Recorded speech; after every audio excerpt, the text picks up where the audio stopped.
দুনিয়ার মুসলমান,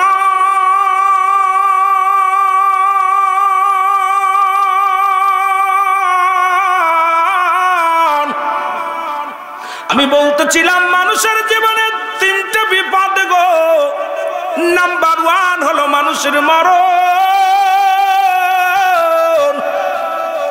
নাম্বার 2 হলো কবর, নাম্বার 3 হলো কিয়ামতের ময়দান। একমাত্র স্রষ্টার মৃত্যু নাই, সৃষ্টির মৃত্যু আছে। পৃথিবীর মধ্যে যত মাখলুকাত আল্লাহ রাব্বুল আলামিন বানাইছে সব কিছুর মরণ আছে। আপনিও যাবেন ফেরাউন, নমরুদ, কারুন, যারা খোদাই দাবি করেছিল আল্লাহ তাদেরকেও নিয়ে গেছে। আপনাদের মুসলমান শোনো, এই বাকুদিয়ার জমিনের মধ্যে কত মানুষ ছিল যাদের ভয় এলাকার মানুষগুলো থরথর করে কাঁপতো, আজকে তারা কোথায়? তারা কবর জগতে শুয়ে গেছে। তাদের কবর উপরে দিয়ে কুত্তা ছেলে পায়খানা করে, অনেকের কবর উপরে দিয়ে গরু ছাগলে ঘাস খায়। খেদানোর মতো ক্ষমতা আল্লাহ দেয় নাই। মোল্লা গোষ্ঠীর ভয়ে সৈত্যের গোষ্ঠী চলতে পারত না। এ মুসলমান, বিশ্বাস গোষ্ঠীর ভয়ে মোল্লা গোষ্ঠী চলতে পারত না। কোথায় সেই মস্তানি, কোথায় সেই দাপট, কোথায় সেই সম্পদ, কোথায় তোমার সেই গায়ের বল? আমার বাবারা শুনে না, মরণের কথা বললে বড় কষ্ট লাগে গো।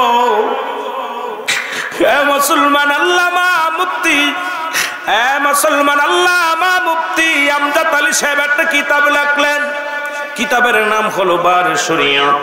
এই কিতাবের মাধ্যমে লিখতে যা বললেন, দুনিয়ার মানুষ শুনে নাও, মানুষ যখন সাধারণ মৃত্যুবরণ করে 70টা তাজা উটের গায়ের চামড়া জবাই না করিয়া উল্টো দিকে টান দিয়া সিরিয়া লবণ আর মরিচ লাগায় দিলে যতটুকু যন্ত্রণা হয়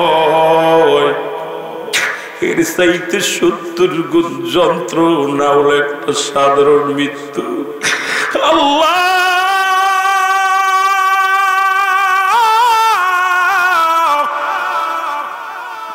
কত মানুষের দাপন করাইলাম রে, কত মানুষের কাপন পরাইলাম।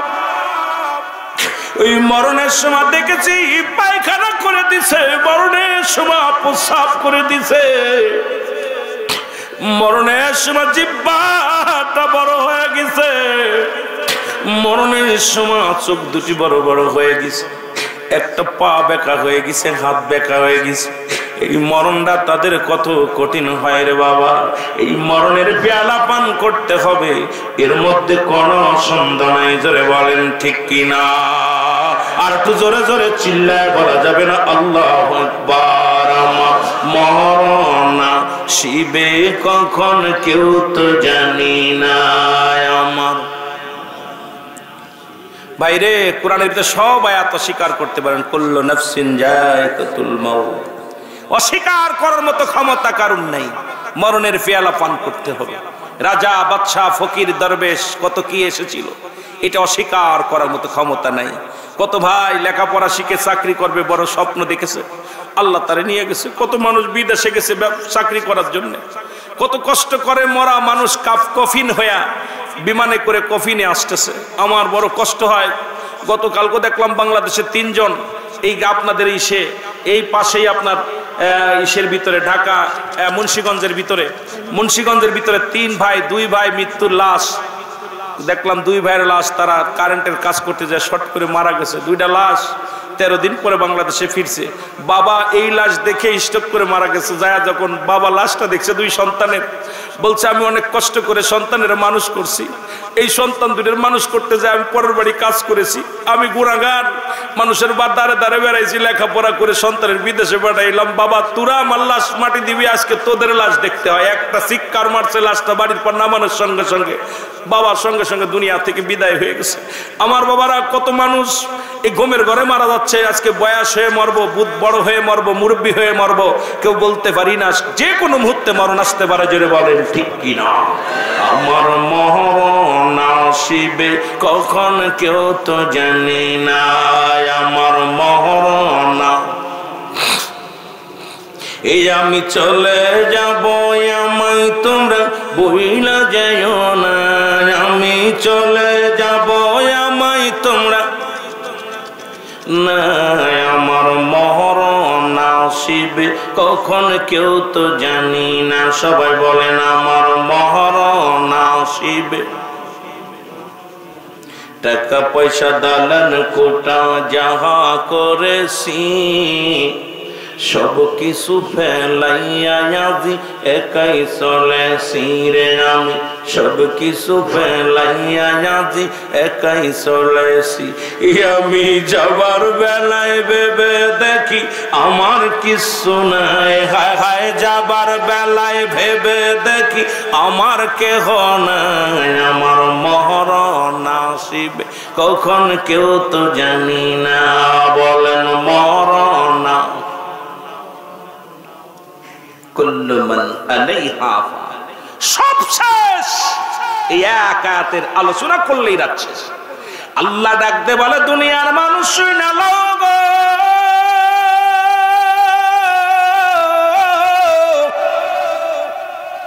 এই জমিনের মধ্যে যা কিছু আছে আমি আল্লাহ কিচ্ছু বলতে কিচ্ছু রাখবো না।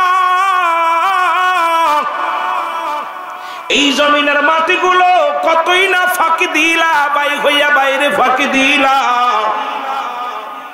সন্তানের ফাঁকি দিলা, প্রতিবেশীর ফাঁকি দিলা, কত এতিমের মাল ভক্ষণ করলা, কত মানুষের বিরুদ্ধে মিথ্যা মামলা দিয়া কত মানুষকে কষ্ট দিলা, ক্ষমতার দাপট দেখাইলা, টাকার গৌরব দেখাইলা।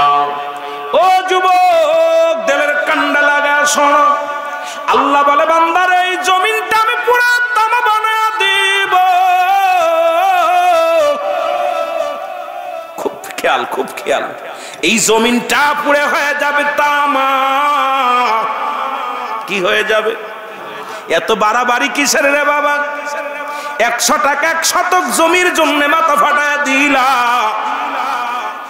লাঙ্গল চষতে যা পরে জমি ঠেলা দিয়ে একটু বাড়ায় নিলা। এরে কি করবা দুনিয়ার মধ্যে? কার জন্য সুদ খাও, কার জন্য ঘুষ খাও, কার জন্য জিনা করো, কার জন্য ব্যভিচার করো, কার জন্য অফিসে বইয়া বইয়া সুদ খাওয়ার ঘুষ খাও। এই দুনিয়ার সম্পদ খাবে লোকে, তোমার দেহ খাবে পোকে। জোরে কোন ঠিক কিনা? এই সম্পদ রেখে চলে যাবেন, সন্তান এটা নিয়ে হট্টগোল করবেন, ভাই ভাই হাঙ্গামা হবে, মামলা হবে, জেল হবে, ফাঁসি হবে। এই সম্পদ বেচে বেচে গাঁজাগুলি খাবে, সন্তানগুলো নষ্ট হয়ে যাবেন। কিন্তু মুসলমান আপনার দেহখানা মাটির মধ্যে পড়ে রবে, এই দেহখানা পোকা মাকড়ে খাবে। এমন দেহ গঠন করেন যেমন গঠন করেছিল। ও মুসলমান, গভীর মনোযোগ।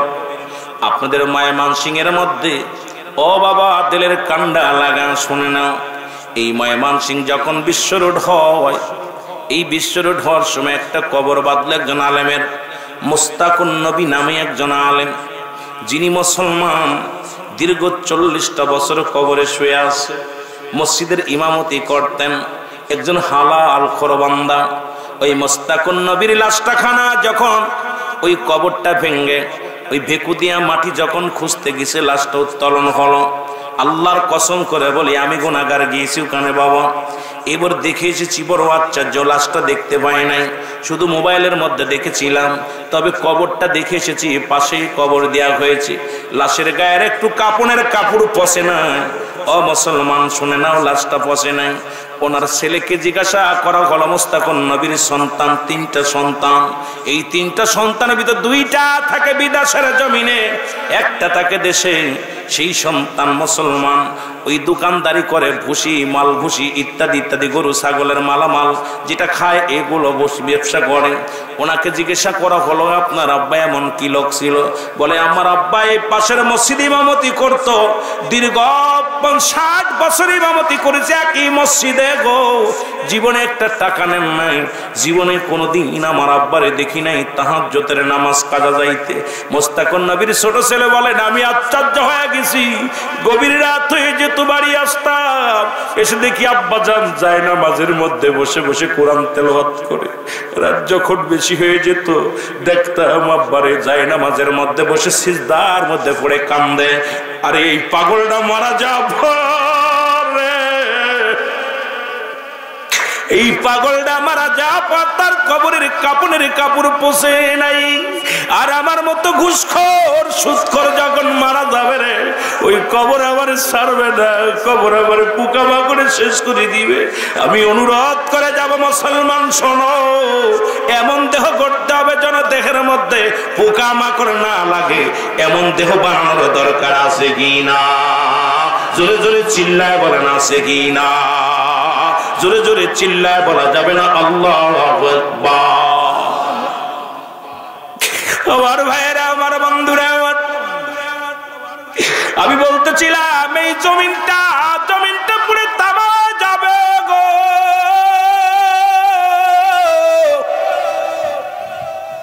এই জমিনের মধ্যে যত পানি আছে সমস্ত পানিগুলো পুরো ছাই হয়ে যাবে। ও যুবক, পৃথিবীতে 3 ভাগ পানি, 1 ভাগ মাটি।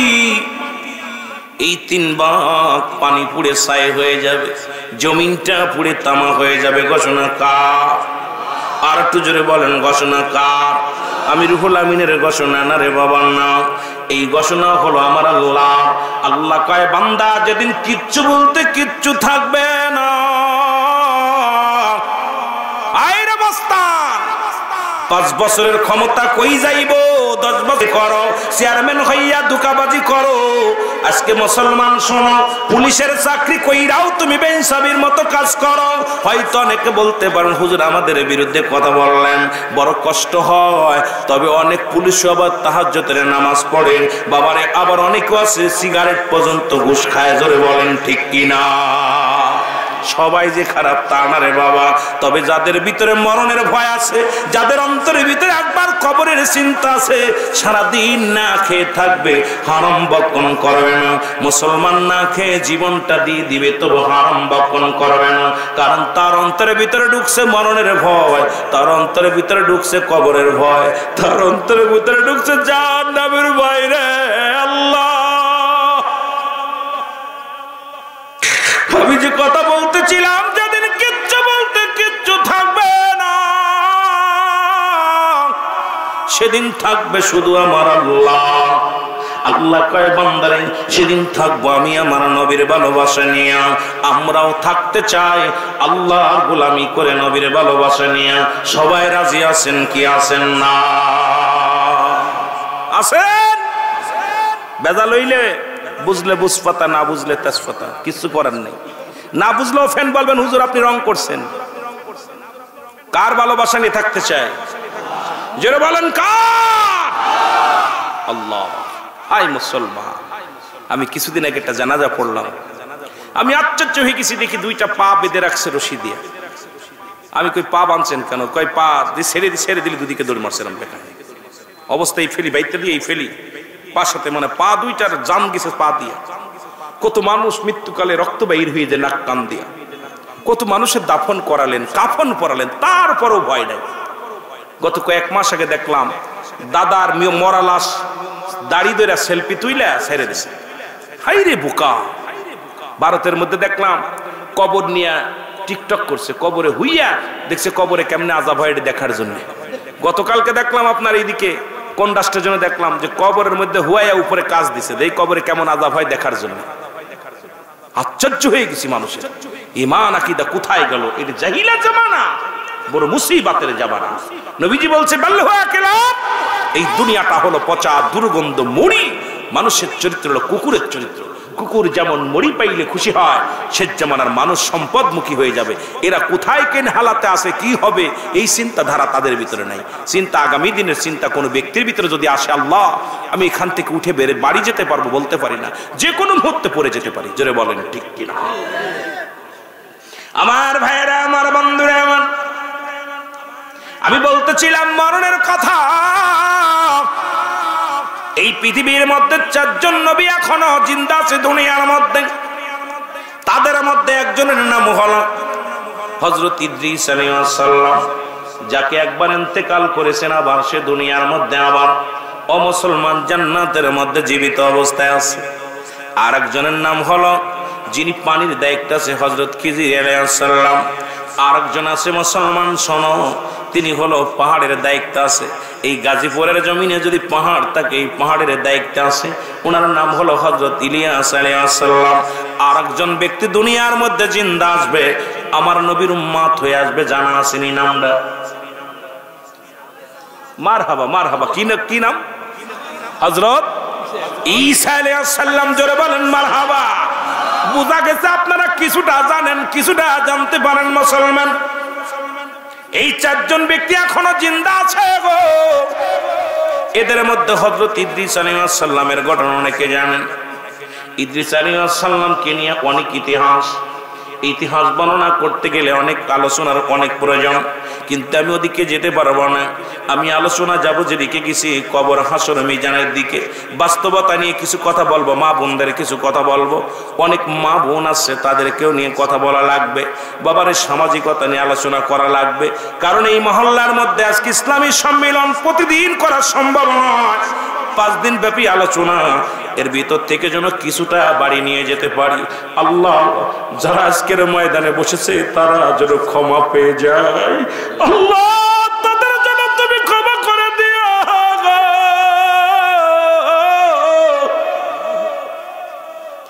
রব্বে কারীম,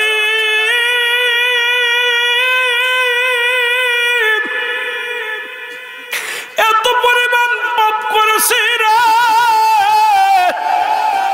এই পাপের বোঝা নিয়ে যদি কবরে যায়, যার নাম ছাড়া কোনো গতি নাই।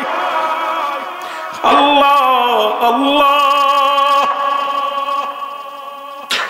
আমাদেরকে তুমি মাফ করে দিও, আমাদের ভুল ত্রুটি তুমি ক্ষমা করে দিও রে মুসলমান। ইদ্রিস আলাইহিস সালাম কাল্লা ডাক দিয়ে বলে, ইদ্রিস,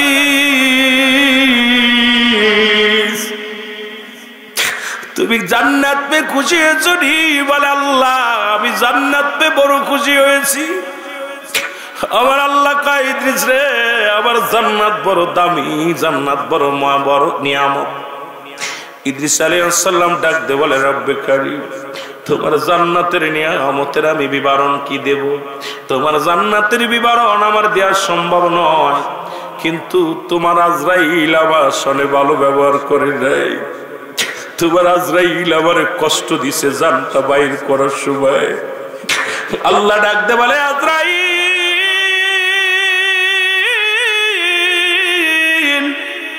যাও যাও, আমার ইদ্রিস নবীর কাছে যাও, ইদ্রিস আলাইহিস সালামের কাছে সালাম দাও, আসসালামু আলাইকুম নবী গো।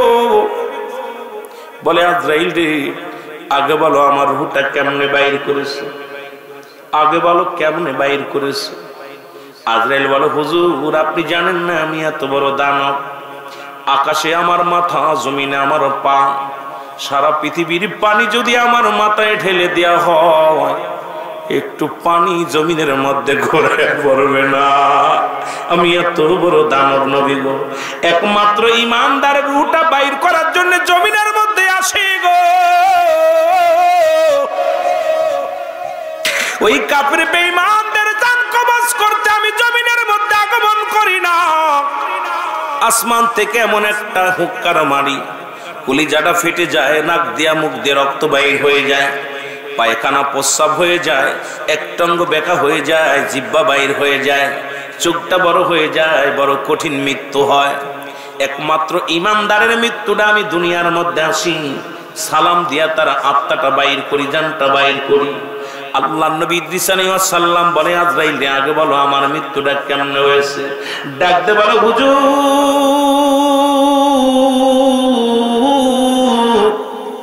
মায়ের বুকে দুধ খাইতে খাইতে সন্তান যেমনি ঘুমায়া যায়, মায়ের বুকে দুধ খাইতে খাইতে সন্তান যেমনি ঘুমায়া যায়, আপনার মৃত্যুটা নবী গো এমনি হয়েছে। ইদ্রিস আলাইহিস সালাম ডাকতে বলে, আজরাইল, এই মৃত্যু যদি এত কঠিন হয়, আমি ইদ্রিস সহ্য করতে পারি না। আমার মন বলে আমার কলিজাটা তুমি জিন্দা অবস্থায় ছিঁড়ে নিয়ে গেছো। আমার মন বলে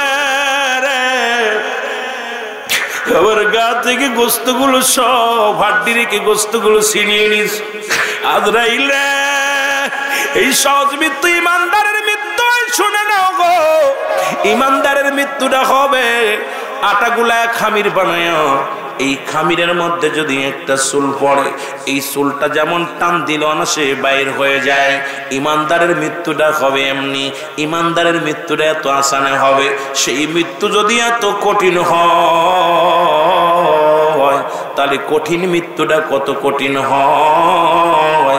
আল্লাহ আমাদের সহজ মৃত্যু দিয়ে দিও। ইদ্রিস আলাইহিস সালাম ডাকতে বলে, আজরাইল,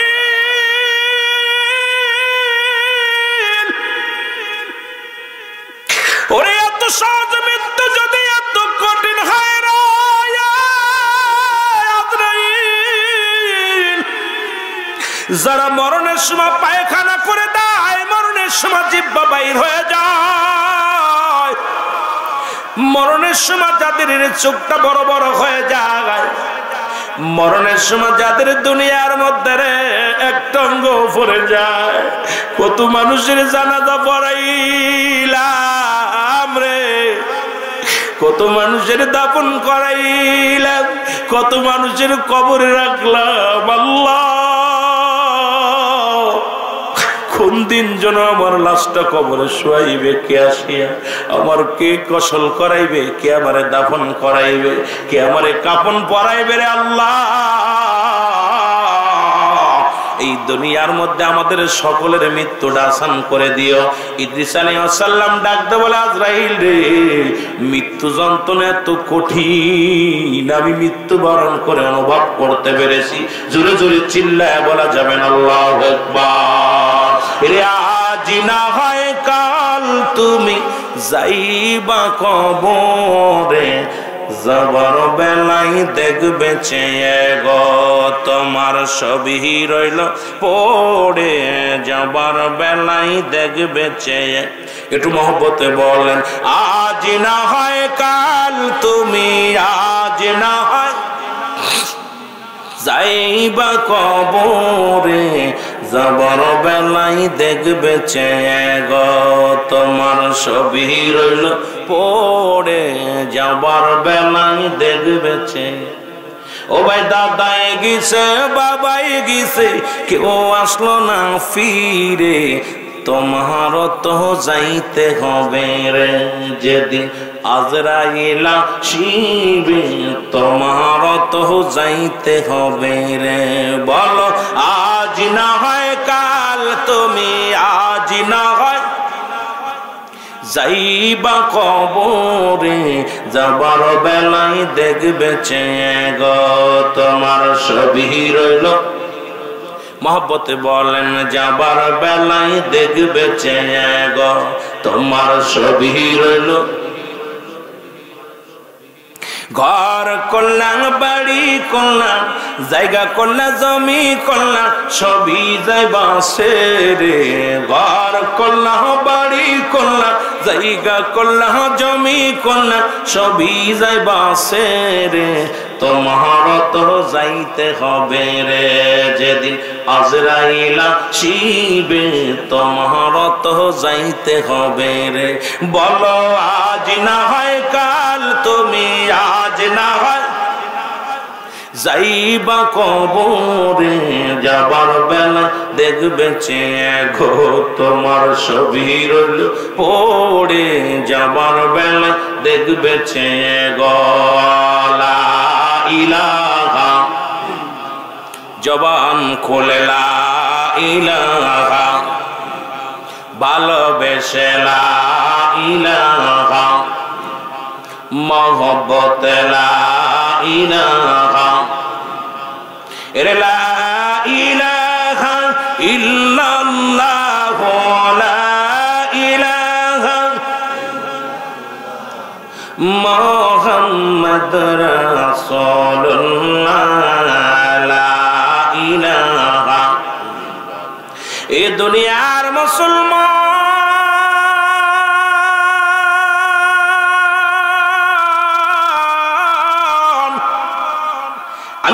বলেছিলাম মুমিনদের জন্য প্রস্তুতি আছে 8টা জান্নাত গো, কাফেরদের জন্য প্রস্তুতি আছে 7টা জাহান্নাম। আল্লাহ বলেন বিসমিল্লাহির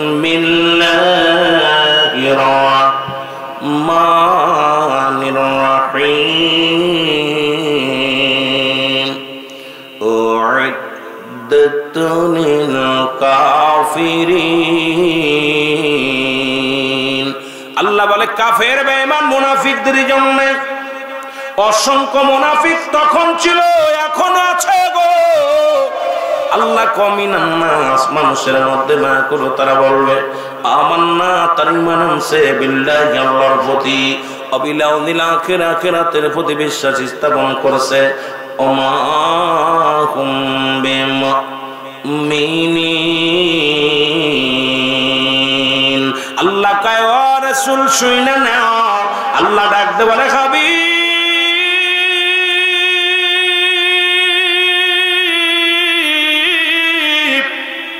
ওই মানুষের মধ্যে বেঈমান আছে গো।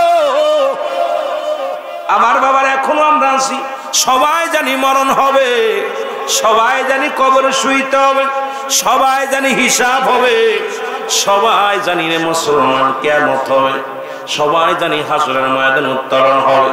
জানি কি জানি না? জোরে বলেন জানি কি জানি না? কিন্তু জানি তারপরও মানি না। ওয়াজ বাড়ি নি না, ওয়াজ এখন বাড়ি নি না। ওয়াজ যেখানেই ওয়াজ করি সেখানেই আলোচনা রেখে যায়, যেখানে শুনি ওখানে নিই না। আমার বাবারা শুনে নাও, এই জন্য আগের যুগে মসজিদ ছিল কাঁচা, মানুষের ইমান ছিল পাকা। এখন মসজিদ হইছে পাকা, মানুষের ইমান ফাঁকা। ও মুসলমান শোনো, আলেমের অভাব নাই, ওয়াজের অভাব নাই, আজকে বক্তার অভাব নাই। অভাব হলো শুধু আমলের। এত বক্তা বাড়ছে সমাজের মধ্যে, এত রং বিরঙ্গের বক্তা বাড়ছে, কিন্তু ইমান বাড়ে নাই। বক্তার ভিতরেও তাসিন নাই, শ্রোতার ভিতরেও তাসিন নাই। বক্তাও বেনামাজি, শ্রোতাও বেনামাজি। বক্তাও মুসলমান, জুলুম খর, গুলুম খর। এই বক্তার কথার মধ্যে কোনো ই নাই। মুসলমান শুনে নাও, আজকে যতই বক্তা বাড়ছি মুসলমান শোনো, আজকে সমাজ কেন পরিবর্তন হয় না? আজকে জাতি কেন পরিবর্তন হয় না? কারণ আমার কথাই কেন তাসির হয় না? একটাই কারণ হলো, আমি যেটা বলি সেটা নিজেই মানি না রে মুসলমান। এই কারণে আমার শ্রোতাদের ভিতরে প্রেম জাগে না। যদি আমি সেটা মানতাম, আমার শ্রোতাদের ভিতরে প্রেম জাগত। জোরে জোরে বলেন ঠিক কি না? আর একটু জোরে জোরে চিল্লায় বলেন ঠিক কি না? আইরি রং বিরঙ্গের বক্তা বাইর হয়েছে।